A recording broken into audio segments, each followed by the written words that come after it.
Sila ay tumakas mula sa Iran, iniwan ang kanilang tahanan, ang kanilang nakaraan at ang mga gabi na puno ng tunog ng pagsabog. Ngunit nang dumating ang pamilya sa Pilipinas, sa kanilang unang araw, ang nangyari ay nagpatigil sa kanila at dahan-dahang nagpahikbi ng tahimik dahil hindi nila inakala na pagkatapos ng digmaan, mayroon pa rin ganitong uri ng kabaitan sa mundo. At ang kwentong iyong maririnig ay maaaring magpabago ng iyong pananaw sa salitang kaligtasan magpakailanman. Nang gabing iyon, ang kalangitan sa isang lungsod sa timog ng Iran ay hindi ganap na madilim. Paminsan-minsan itong nagniningning mula sa liwanag ng pagsabog na kumikislap na parang kidlat mula sa impyerno. Ang tunog ng mga sirena ay umaalingaw-ngaw ng matagal na, kaya't ang mga bata sa kapitbahayan ay hindi na makilala kung aling tunog ang babala at kung aling tunog ang huling hininga ng isang tao. Si Ame ay nakatayo sa gitna ng sala na may mga pader na puno ng lamat. Ang isang kamay ay mahigpit na nakahawak sa pasaporte, ang isa naman ay nakayakap sa isang lumang bag ng mga dokumento na naglalaman ng mga birth certificate, wedding pictures at larawan ng kanyang 5 taong gulang na anak na babae. Ang kanyang asawa, si Leila, ay nagmamadaling naglalagay ng mga damit sa bag, ngunit sa kabila ng pagmamadali, isinama pa rin niya ang lumang balabal ng kanyang ina na parang dala niya ang buong bahay. Ang 13 taong gulang na anak na babae, si Zara, ay nakaupo sa sulok ng kwarto, yakap ang kanyang nakababatang kapatid na si Reza. Hindi umiiyak ang 7 taong gulang na bata. Tinitigan lamang niya ang kisame, nang tahimik tuwing ito ay nanginginig mula sa lakas ng pagsabog na parang sinusubukan niyang kabisaduhin ang tunog ng kanilang tahanan, baka sakaling isang araw tuluyan itong mawala. Aalis tayo ngayong gabi, mahina ngunit matatag na sabi ni Ame. Natigilan si Leila sandali. Sigurado ka na? Hindi siya agad sumagot dahil ang salitang sigurado ay hindi kailanman naging bahagi ng buhay ng mga taong tumatakas.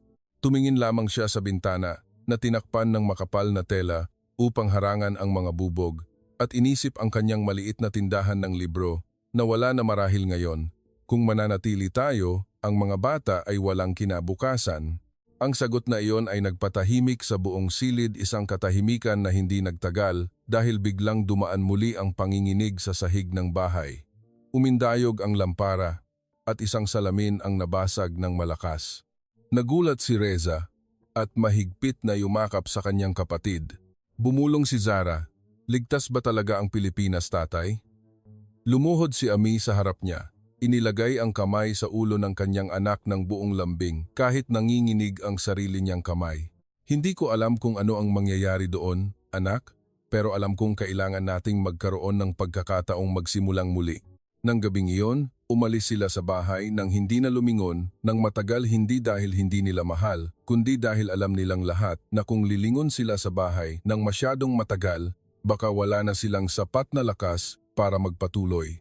At sa dilim na puno ng alikabok at usok, isang maliit na pamilya ang lumabas sa kanilang dating buhay upang maghanap ng isang bansa na ang pangalan lamang ang kanilang kilala at umaasa na ang pangalang iyon ay nangangahulugan ng kaligtasan. Ang paliparan sa kalapit na bansa ay puno ng mga taong may kakaibang magkaparehong mukha. Bawat isa ay may dalang iilang bag, ngunit may mas mabigat silang dala sa kanilang mga mata. Ang hininga ng mga magulang na nanatili sa ilalim ng mga gumuhong gusali, ang pangalan ng bayang Sinilangan na maaaring wala na sa mapa. Pinadaan ni Ami ang kanyang pamilya sa checkpoint ng pinakatahimik na paraan na kaya ng isang tao. Mahigpit na hawak ni Leila ang kamay ni Reza, habang si Zara naman ay nakayakap sa kanyang maliit na bag na naglalaman ng isang Persian notebook, isang maliit na stuffed toy at isang asul na panulat. Iyon ang buong mundo na pinili niyang dalhin sa eroplano patungong Metro Manila. Walang sinuman sa pamilya ang nakatulog ng mahimbing. Ang makina ay umalingaw-ngaw ng tuloy-tuloy, ngunit hindi ito nagpatulog. Sa halip, ipinapaalala nito na lumulutang sila sa pagitan ng isang sirang nakaraan at isang hinaharap na wala pang hugis. Mahinang nagtanong si Reza, "May digmaan din po ba sa Pilipinas, nanay?" Lumingon si Leila at ngumiti, kahit malungkot ang kanyang mga mata. "Wala, anak. At sa gabi, may tunog ba ng pagsabog?" Umiling siya. Natahimik ang bata sandali bago muling nagtanong, Kung gayon, makakatulog po ba ako ng mahimbing? Ang tanong na iyon ay tumusok sa puso ng ina na parang matalim na kutsilyo. Hinagka ni Leila ang noo ng kanyang anak at sumagot ng bahagyang nanginginig ang boses. Oo, anak. Ngayon, makakatulog ka na. Lumingon si Ami sa bintana. Ang nakikita lamang niya ay isang madilim na dagat ng ulap. Ngunit sa refleksyon sa salamin, nakita niya ang kanyang sarili na tumanda ng ilang taon sa loob lamang ng ilang linggo. Dati, may-ari siya ng bookstore, nakikipagtalo tungkol sa tula sa mga customer, nakikipagtawanan sa maliliit na bagay sa mga kapitbahay sa harap ng kanyang tindahan. Ngayon, siya ay isang lalaki na ang buhay ay sinusukat sa dami ng dokumento at sa ruta ng pagtakas. Isang Pilipinang flight attendant ang lumuhod, nag-abot ng juice kay Reza na may maamong ngiti. Kahit walang masyadong salita, ang ngiting iyon ay sinundan ni Reza ng ilang segundo na parang nakakita siya ng isang bagay na bihira ang seguridad sa mukha ng isang estranghero. Sumandal si Zara sa upuan at tumingin sa dilim. Tatay, kung magsisimula tayo muli, ako pa rin ba ang dating ako? Natahimik si Amey bago sumagot. Marami tayong babaguhin anak, pero ang mga minahal natin, ang mga sakit na ating naramdaman, mananatili sa atin. Iyon ang dahilan kung bakit tayo ay tayo. Patuloy na lumipad ang eroplano sa magdamag at sa malamig na cabin, isang pamilya ang natututo na ang pinakamahirap na paglalakbay ay hindi ang pagtawid ng bansa, kundi ang pagdadala ng sariling puso sa kabila ng pagkawala. Nang dumapo ang eroplano sa runway ng NAIA, mainit na sinag ng umaga ang dumaan sa bintana. Iba itong uri ng liwanag, hindi liwanag mula sa pagsabog, hindi liwanag mula sa sunog, kundi ang ordinaryong liwanag ng isang bagong umaga. Isang ordinaryong bagay na para sa kanila ay parang isang himala. Sa pagbukas ng pinto ng eroplano, ang mabasa at mainit na hangin ng Pilipinas ay dumaloy at yumakap sa kanilang mga katawan. Iba ito sa tuyo at matigas na hangin na kanilang nakasanayan. Ang amoy ng hangin ay may halong singaw ng kape, pabango, at isang bagay na parang bulaklak na nagpatigil kay Zara sa paghinga sandali na parang bagong pasok lamang siya sa ibang mundo. Ang naya ay napakalaki kaya't tiningala ni Reza ang mataas na kisame na mamangha parang lungsod sa pelikula, bulong niya. Yumuko si Ami at sinabi, "Tandaan mo anak, ngayon ang unang araw natin. Ang pagpila para sa immigration ay nagpabilis muli sa tibok ng puso ng bawat isa dahil alam ng mga tumakas sa digmaan na ang bawat checkpoint ay maaaring magpabago ng kapalaran sa loob lamang ng ilang minuto. Ngunit ang opisyal na Pilipino sa counter ay nagsalita ng magalang. Kahit hindi matatas ang kanyang Ingles, ang kanyang mga mata ay walang lamig, walang paghamak. Mayroon lamang pag-iingat at pagiging formal. Welcome to the Philippines. Ang maikling salitang iyon ay nagpatigil kay Leila upang tumingin sa kanyang asawa na parang hindi sigurado kung tama ang kanyang narinig. Dahil sa nakalipas na ilang buwan, ang karamihan sa mga salitang kanilang naririnig ay maghintay, bawal magmadali o panganib. Ngunit dito, tinatanggap sila ng mga estranghero. Pagkatapos makuha ang kanilang mga bag, lumabas sila sa arrival lounge na puno ng mga placard ng pangalan, mga yakapan, tawanan, at mga bouquet ng bulaklak. Maraming tao ang naghihintay ng isang tao na may mga mukhang puno ng pag-asa. Ang tanawin na iyon ay nagpataka kay Leila dahil napakalayo nito sa mga evacuation station na nakita niya sa buong paglalakbay. At ang unang bagay na nagpatigil sa buong pamilya ay nangyari. Isang Pilipinang nasa katanghaliang gulang na hindi nila kilala. Ang lumapit na may hawak na maliit na bag. Sinabi niya sa Ingles na may accent, "Kailangan niyo po ng tubig para sa mga bata." Bago nag-abot ng 2 bote ng malamig na tubig at isang maliit na pakete ng tinapay sa mga bata ng libre. Natigilan si Ami. Tinitigan niya ang kamay ng babae na parang hindi sigurado kung totoo ba ito. Mag-aabot ba ang isang estranghero ng bagay ng walang tanong? Dahan-dahang tinanggap ni Reza ang bote ng tubig. Malaki ang mga mata. Ngumiti ang babae. "Welcome." Ngayon, ang simpleng salitang iyon ay hindi na lamang isang pagbati, kundi isang maliit na lamat na nagbukas upang dahan-dahang pumasok ang pakiramdam ng kaligtasan sa puso ng pamilyang tumakas ng napakalayo. Mula sa paliparan, Sumakay sila sa isang matingkad na dilaw na taxi na tinitigan ni Reza ng may interes dahil sa kanilang bayan, maraming sasakyan ang nababalutan ng alikabok ng digmaan at sira-sira. Ngunit ang sasakyang ito ay malinis, malamig, at may matamis na amoy ng air freshener. Ang driver ay isang Pilipinong nasa mahigit 15 anyos, may mukhang nasunog sa araw ngunit may maamong tingin. Kaunti lamang ang kanyang alam na Ingles, ngunit nang ipakita ni Ami ang address ng isang murang hotel sa isang lugar sa Metro Manila, tumango siya at sinabi, Okay, pamilya, huwag mag-alala. Ang salitang huwag mag-alala ay nagpatigil sa puso ni Leila dahil napakasimple nito para sa isang taong nabuhay sa pagkabalisa sa loob ng maraming buwan. Habang nasa daan, dahan-dahang inihayag ng Metro Manila ang sarili nito sa harap nila na parang eksena sa isang banyagang pelikula.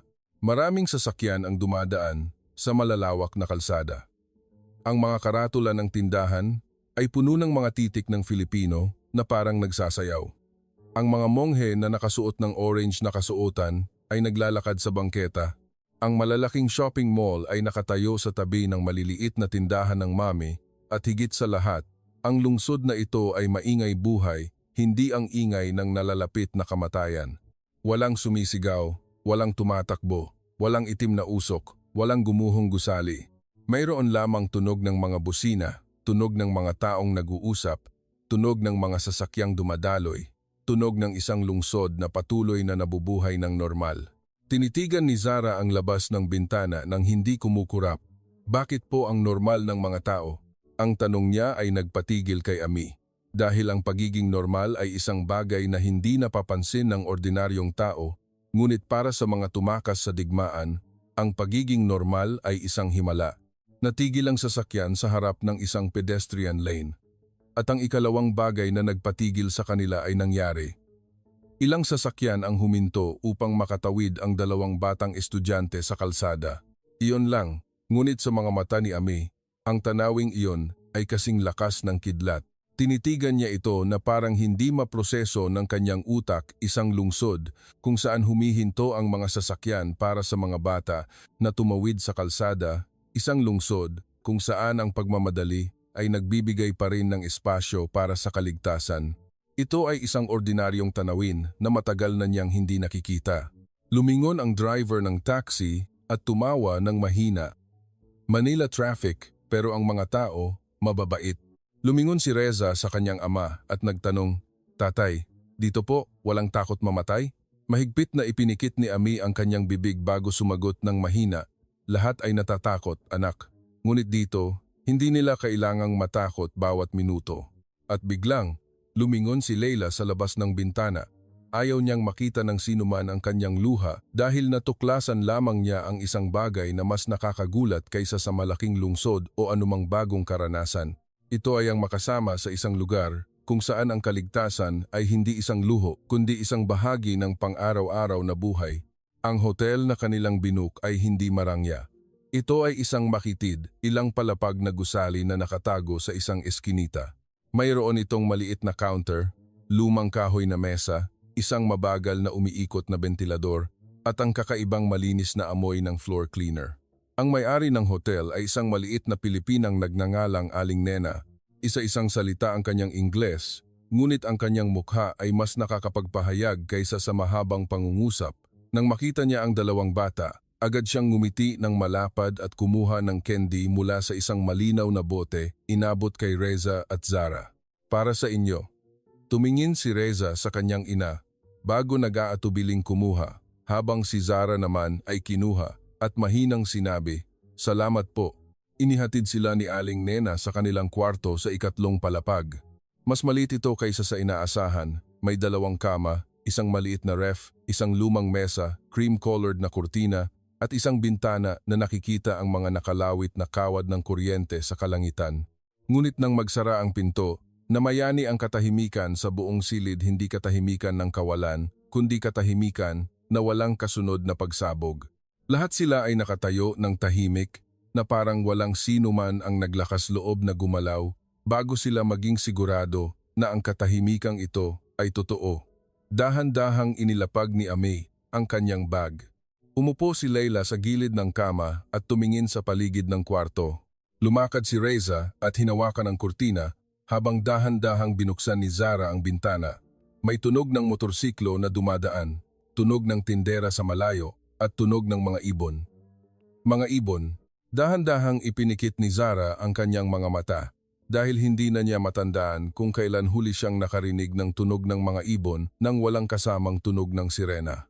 Nanatili si Leila ng tahimik sandali bago itinaas ang kanyang kamay upang takpan ang kanyang bibig at dahan-dahang dumaloy ang luha. Hindi lamang siya umiiyak dahil sa kalungkutan, kundi umiiyak din dahil ang kanyang katawan ay nakaramdam lamang na nakaligtas ito. Lumapit si Ame at umupo sa tabi niya at sa wakas, ang lalaking sumusubok na maging matatag sa buong paglalakbay ay hinayaan ding dumaloy ang kanyang luha ng tahimik. Naguluhan si Reza sa tanawing iyon. Bakit po umiiyak si nanay? Ngumiti si Leila sa kabila ng luha. Dahil ngayon, mga ordinaryong tunog lang ang naririnig natin. Hindi lubos na naintindihan ng bata, ngunit gumapang siya sa kama at mahigpit na yumakap sa kanyang ina. Lumingon si Zara sa kanyang pamilya 4 na buhay sa isang maliit na silid sa isang hindi pamilyar na lungsod at sa unang pagkakataon, naramdaman niya na ang pag-asa ay maaaring hindi dumating sa anyo ng isang malaking bahay o malaking halaga ng pera. Minsan, ito ay isang maliit na pinto na may kandado, isang bintana na maaaring buksan para sa sariwang hangin at ang unang gabi kung saan ang isang bata ay makakatulog nang hindi nagmamadaling magsuot ng sapatos para tumakas. Nang gabing iyon, bago lumubog ang araw sa likod ng mga gusali, isinulat ni Zara ang unang pangungusap sa kanyang notebook. Ngayon, nakakita kami ng mabait na katahimikan. Pagkatapos ng maikling pahinga, nagsimulang magsalita ang gutom. Umalis sila sa hotel ng gabi. Humina na ang sikat ng araw, ngunit ang Metro Manila ay maliwanag pa rin sa mga ilaw ng tindahan at buhay na ayaw huminto. Ang maliit na eskinita malapit sa kanilang tinutuluyan ay puno ng mga street food vendor. Ang amoy ng bawang, sili, sabaw at inihaw na pagkain ay kumalat sa hangin, kaya't ang buong pamilya ay napahinto upang tingnan ng may pagtataka. Para sa mga dumaan sa kakulangan, ang amoy ng pagkain ay hindi lamang nangangahulugan ng sarap, kundi nangangahulugan din ng seguridad na kahit papaano, ngayong gabi, mayroon silang makakain. Huminto sila sa isang maliit na kainan na may ilang plastik na mesa. Ang tindera na nakasuot ng apron na may bulaklak ay halos hindi nakakapagsalita ng Ingles, ngunit gumamit lamang siya ng ngiti at pagturo sa picture menu. Tumingin si Leila sa mga larawan ng pagkain nang may kaunting pagkabalisa dahil hindi niya alam kung ano ang maanghang, kung ano ang matamis, at kung ano ang ligtas kainin ng mga bata. Napansin ito ng may-ari, kaya tinawag niya ang kanyang dalagitang anak upang tumulong sa pagsasalin. Magaling mag-Ingles ang dalaga. Ngumiti siya at sinabi, "Hindi po ito maanghang. Pwede po ito sa mga bata. Ito po ay kanin na may pritong itlog." Agad na itinuro ni Reza ang plato ng pritong itlog sa kanin nang may kagalakan. Pinili ni Zara ang malinaw na sabaw dahil gusto niyang magsimula sa pinakaligtas. Habang hinihintay ang pagkain, tumingin si Zara sa paligid. Nakita niya ang mga Pilipino na nagtatawanan, nag-uusap, ang tunog ng kutsara na tumatama sa plato, ang mahinang iyak ng isang maliit na bata, ang tunog ng musika mula sa katabing tindahan. Lahat ay tila ordinaryo, ngunit nagpabilis sa tibok ng kanyang puso dahil ito ang pang-araw-araw na buhay na hindi ninakaw ng digmaan. Nang dumating ang pagkain sa harap nila, natahimik ang 4 na miyembro ng pamilya. Ang mainit at mabangong amoy ng kanin at sabaw ay nagpalunok kay Reza. Kinuha niya ang unang subo sa kanyang bibig at lumaki ang kanyang mga mata. Masarap! Ang bulong na iyon ay nagpatawa sa tindera ng may pagmamahal. Agad siyang nagprito ng isa pang itlog at inilagay ito ng libre para sa iyo, bata. Nagmamadaling nagpasalamat si Ame, sinusubukang magbayad ng dagdag ngunit umiling ang tindera. Okay lang po. Muli, ang pamilyang ito ay nagulat hindi dahil sa luho, hindi dahil sa mga malalaking bagay, kundi dahil sa ordinaryong tao sa isang banyag. Dahan-dahang kinuha ni Leila ang sabaw at halos dumaloy muli ang kanyang luha. Nagmamadali siyang yumuko na parang takot na may makakita. Anong problema? Mahinang tanong ni Ame. umiling siya. Nakalimutan ko lang kung ano ang pakiramdam ng kumain nang hindi nagmamadaling tumakas. Ang mga salitang iyon ay nagpalapag kay Ami ng kanyang kutsara. Tiningnan niya ang kanyang 2 anak na masarap kumain at alam niya na kahit mahirap pa ang daan sa hinaharap ngayong gabi, kahit papaano, ang kanyang pamilya ay nakakain ng mainit na pagkain sa isang lungsod na hindi nagtanong kung saan sila galing. Nang gabing iyon, pagbalik nila sa kanilang kwarto, si Reza ang unang nakatulog. Nakahiga siya ng tuwid sa kama, yakap ang lumang stuffed toy na lihim na ibinigay ni Zara sa kanya mula pa sa eroplano. Regular ang paghinga ng bata kaya't matagal siyang tinitigan ni Leila, halos hindi makapaniwala.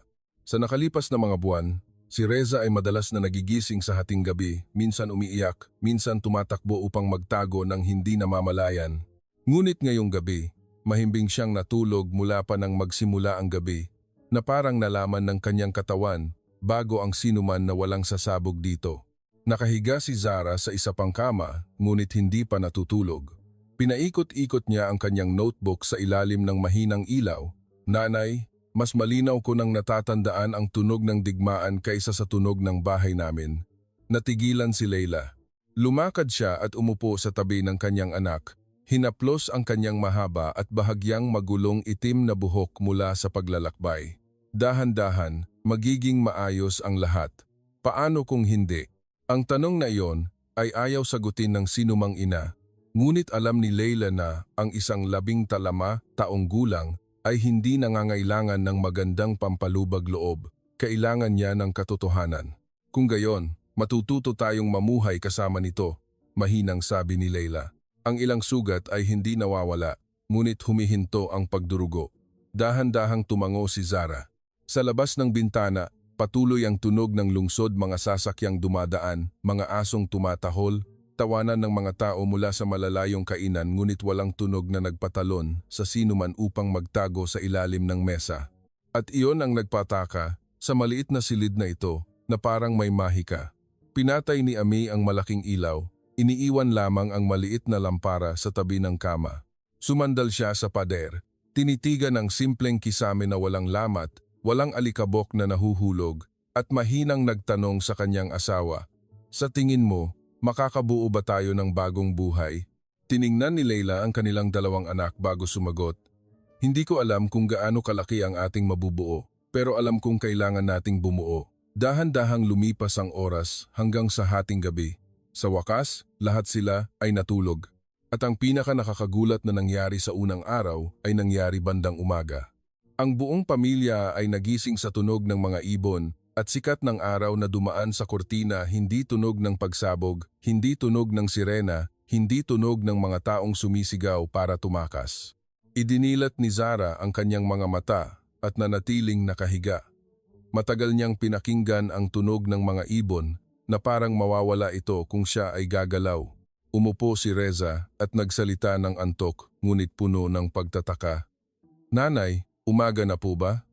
Ngumiti si Leila sa kabila ng kanyang namumulang mata. "Oo, anak, umaga na. Kagabi, walang nangyari." Tumango siya. Tumingin ang bata sa mahinang liwanag sa labas ng bintana at nagsabi ng pangungusap na nagpatigil sa kanyang mga magulang na magkatinginan, "Akala ko hindi nagigising ang mundo.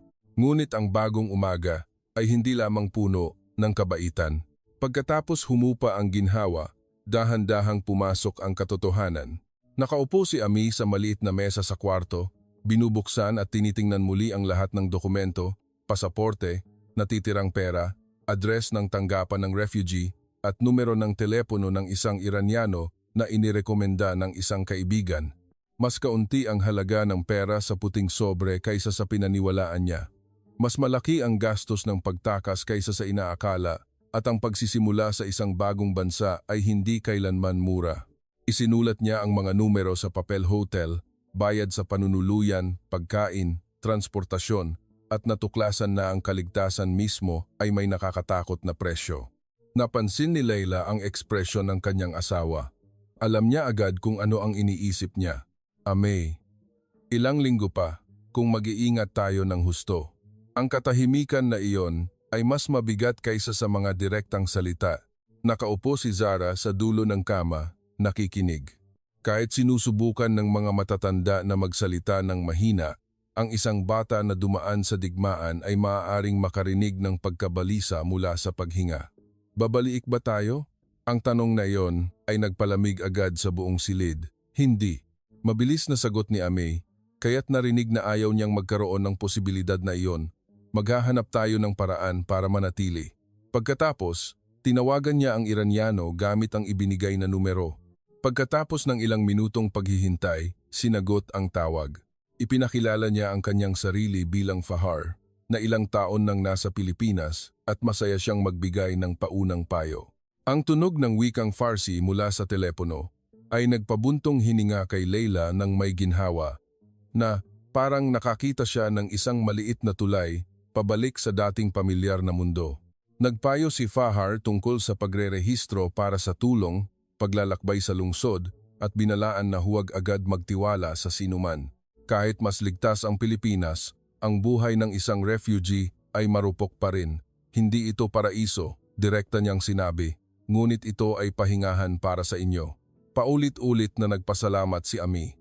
Pagkatapos ng tawag, natahimik siya sandali bago tumingala sa kanyang pamilya.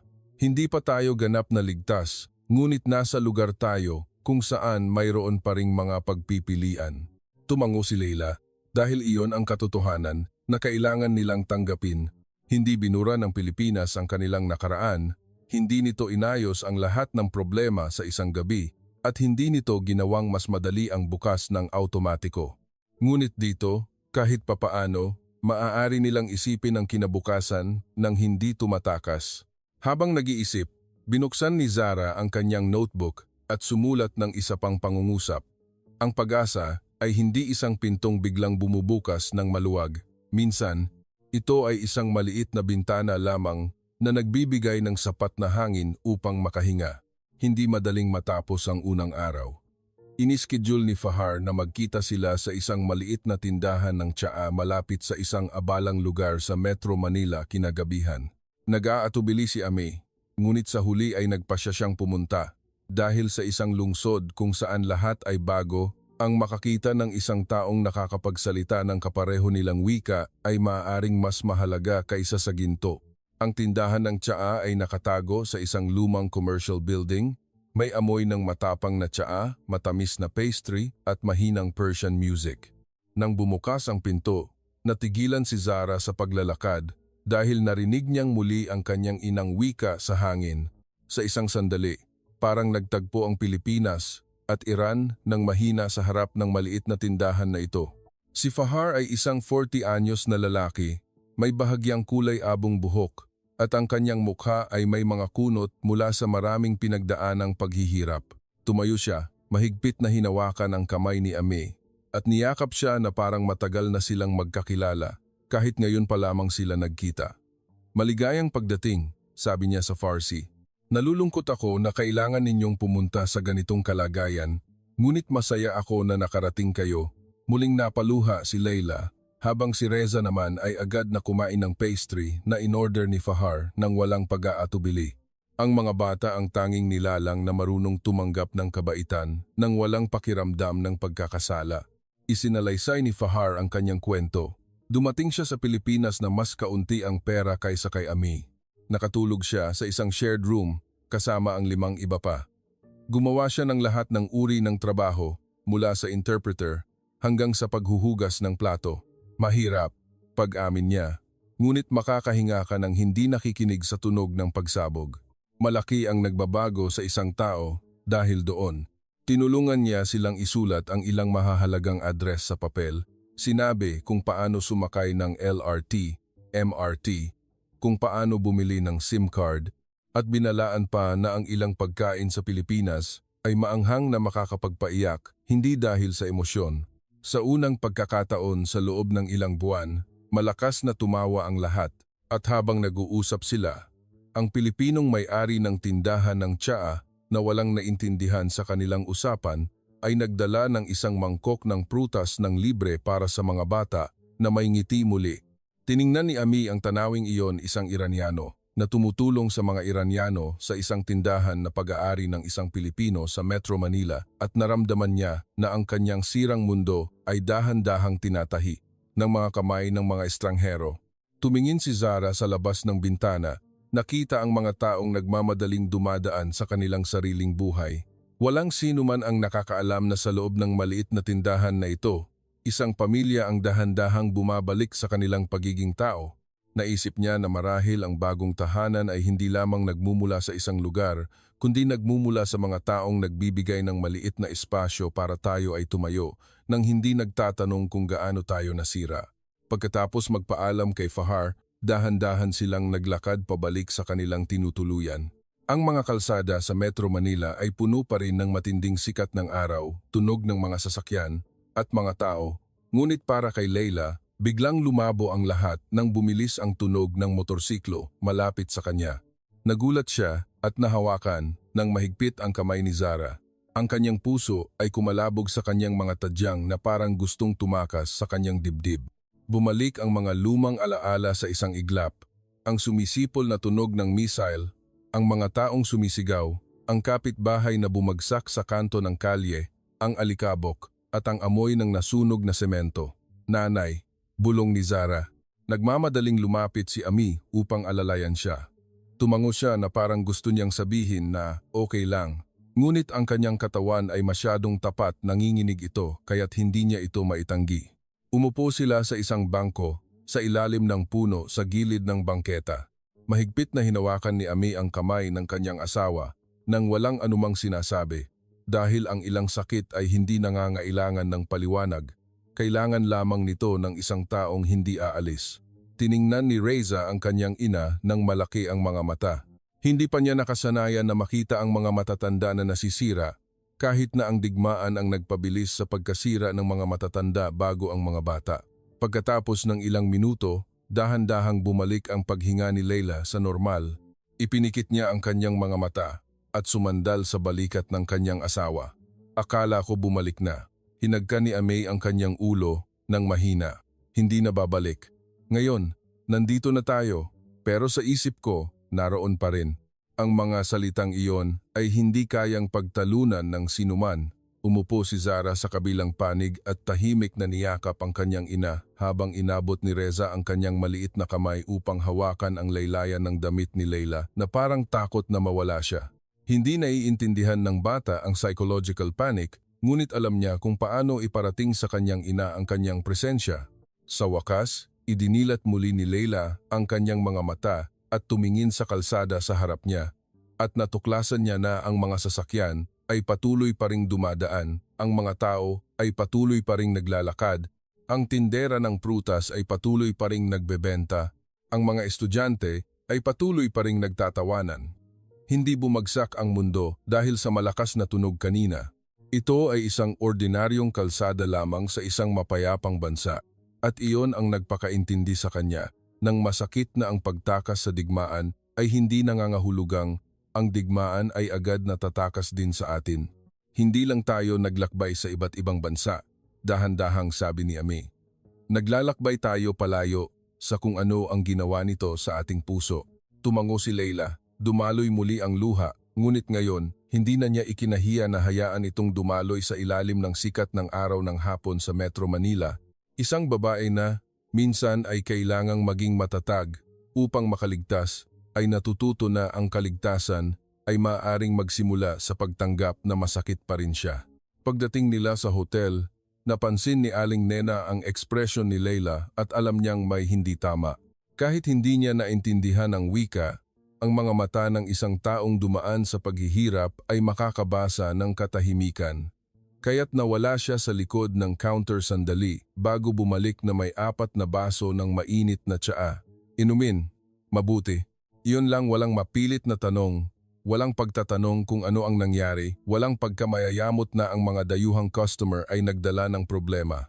Mayroon lamang mainit na tsaa at isang malambing na boses na nagsasabing magpahinga muna sila.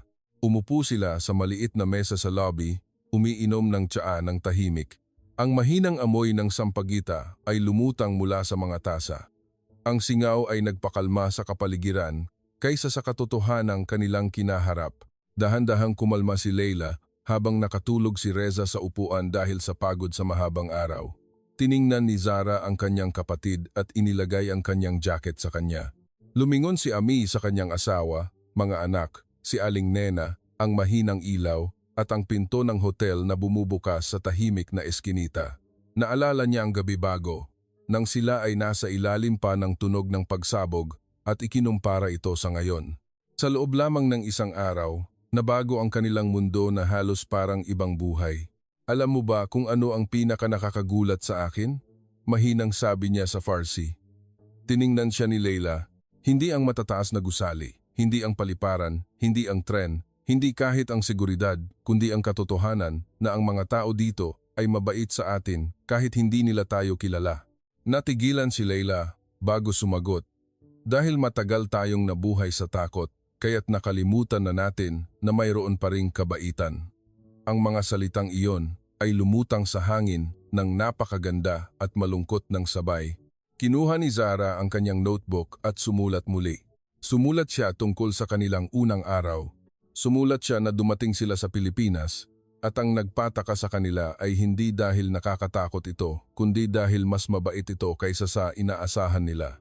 Dahan-dahang ipinikit ni Leila ang kanyang mga mata at ang huling luha ng araw ay dumaloy ng tahimik. Ngayon, hindi ito mula sa takot, kundi dahil naalala niya lamang na minsan, nakakaligtas tayo hindi lamang dahil nakatakas tayo sa oras, kundi dahil mayroong mga estranghero na handang salubungin tayo pagdating natin. Kinabukasan, ang Metro Manila ay palaging nagigising bago sila. Ang tunog ng pagwawalis ng kalsada, ang kumukulong tubig sa tindahan ng kape, ang tunog ng motorsiklo, at ang ginintuang sinag ng araw na umaakyat sa mga pader ng gusali ay nagpapaliwanag sa maliit na kwarto ng bahagya kaysa sa unang gabi. Nagising si Ami bago ang iba.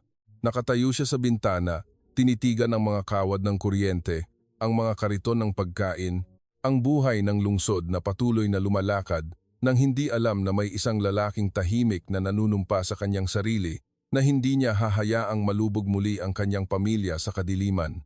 Sumunod na nagising si Leila. Lumakad siya at tumayo sa tabi niya nang walang sinasabi. Pareho silang tumingin sa kalsada sa ibaba kung saan nagsisimula ang mga tao sa kanilang bagong araw ng simple at para sa kanila, ang simpleng iyon ay mas maganda kaysa sa anumang bagay. Natatakot ka ba? Tanong ni Leila. Tumango si Ame.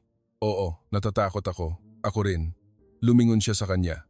Pero ngayon, hindi tayo natatakot kung makakaligtas tayo. Natatakot tayo kung paano tayo magsisimula ng maayos. At sa tingin ko, ito ay mas magandang takot. Ngumiti si Leila ng bahagya. Sa likuran, umupo si Reza at kinusot ang kanyang mga mata. Saan po tayo pupunta ngayon? Nauna nang sumagot si Zara. Hahanapin natin ang ating bukas. Lahat sila ay mahinang tumawa sa pangungusap na iyon, kahit hindi pa nila lubos na alam kung ano ang magiging hitsura ng bukas, kung anong mga dokumento ang kailangan, kung anong mga balakid ang haharapin, kung gaano kalaki ang pagkalumbay na kailangan nilang tiisin. Ngayong umaga, mayroon silang isang bagay na malabo pa kahapon, ang kakayahang isipin ang kinabukasan.